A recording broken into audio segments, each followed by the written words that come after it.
Hello guys, back here, and today I'm going to go through a whole bunch of tips and tricks I found in the new Toymaker update, specifically when making your own custom items like this.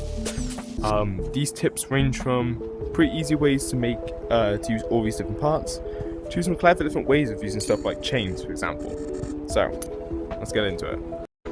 Okay, so my first tip is how to use some of these parts in different ways than just kind of like, for example, using a chain as a chain or stuff like that. So for example, I've got this hot cocoa mug here and I'm trying to write the letter A on it in capital. But the problem is that each one of these kind of goes over the thing, over the two other lines, and I don't really want that. Well, what if we just used a chain like this and paint it black to match the colour of that, and just put it in sideways. And if I put it correctly, it's kind of bad, but let's try it again. As you can see, it looks just like that, and you can't even tell if it's a chain. So yeah, but you might be thinking, what if I have something like a frisbee, for example? You know, where if I put a chain in, it's going to stick out the other end, like that. Well, there's actually another cool way of doing it, which is if you come up here, up to the top area, you can actually grab the number 1 from here and use this side piece as part of the thing. So, hop back down. I'm just going to demonstrate the hot cocoa cup real quick, but this works in everything. If I do this, I can actually put the 1 sideways and do it like that, which also gives the same effect. And because it is slightly thinner than that, what you can do is you can actually hide it a lot more easier, for example on stuff like frisbees. So yeah, on to the next one. My second tip is to always do kind of the big decorations before you start working on the small ones, because some people might know this, but not many people actually do. There's actually a limit of 64 charm pieces you can fit onto one item. For example, with this donut inner tube I made, which looking back does not look very good, but ignore that. I tried to do like a wavy effect using circles across the entire thing. However, I'm just not going to paint them, just a demonstration. As you can see, if I just put a whole bunch of these on them now, there is actually a limit of 64 charms you can have on one thing. So I'm just going to just throw random charms in here, as you can see here. So, what I recommend doing is focusing on the bigger decorations before working on the smaller ones. For example, with this one, like I said, I wanted to do a nice curvy thing around the entire side, and I kind of forgot to add the sprinkles first. So I had to kind of undo all the outside stuff and then put in all the sprinkles instead. So yeah, focus on the big stuff first, then move towards the like smaller, like decorative stuff. Another great example of this is in my chainsaw launcher. As you can see here, I used up quite a few charms on, for example, like the flowers.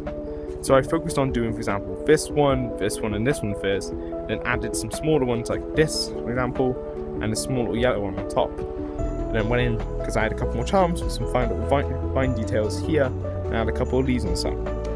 So yeah, make sure you keep out for the charm limit, because it's definitely messed up some of my stuff, and I don't want it messing up you guys' stuff. So, on to the next tip. My next tip is a great way, for example, let's say you've bought an item, like, for example, this, and you wanted to kind of redo something.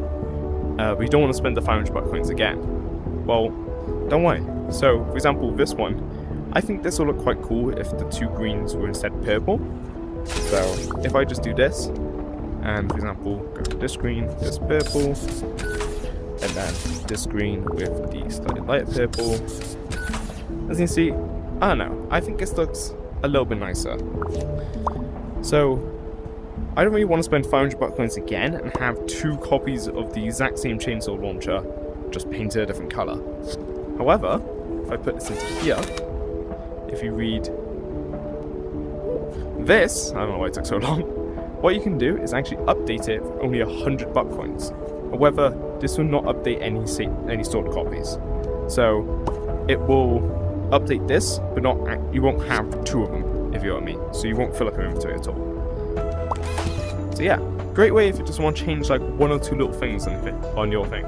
In addition, I'm pretty sure this also works with charms. For example, let's say I didn't actually want that yellow flower. I could just get rid of it, I could. Put it in there. And see? Update for 100 buck coins. So yeah, great way if your stuff, you just want to change one or two small little things on it. Great way of doing that without spending on 500 buck coins. So yeah. Okay, and now my final tip, and probably one of the coolest tips here. I don't actually own them. However, using the prop scanner and just scanning into a random block, like for example this, or just like something random, it's actually a great way of helping to make charms where like you need to, for example, use like the handles, for example. To give you an example of this, if I pull up my King of Fire Burst, and let's say for some random reason I wanted to give him a boot on the handle. I don't know why I would, but just for examples. And as you can see here, it's very difficult to see where the boot is because my hands are in the way. However, if you use the prop scanners, or by getting the invisible hands glitch on your menu, which I'm not entirely sure how to do, but I'll try and figure out a way to get it consistently at some point. What you can do is you can actually just put charms on, completely fine, while your hands are completely invisible, which makes it a lot easier, especially for hands. So yeah, that is a couple of tips and tricks about the new Toymaker update. I absolutely love seeing all of you guys' creations, by the way, and they definitely put all of my ones, they blow my ones out of the water. Some of them are absolutely incredible. So I hope you use these tips and tricks to make even better creations. And yeah, that's it. So see ya.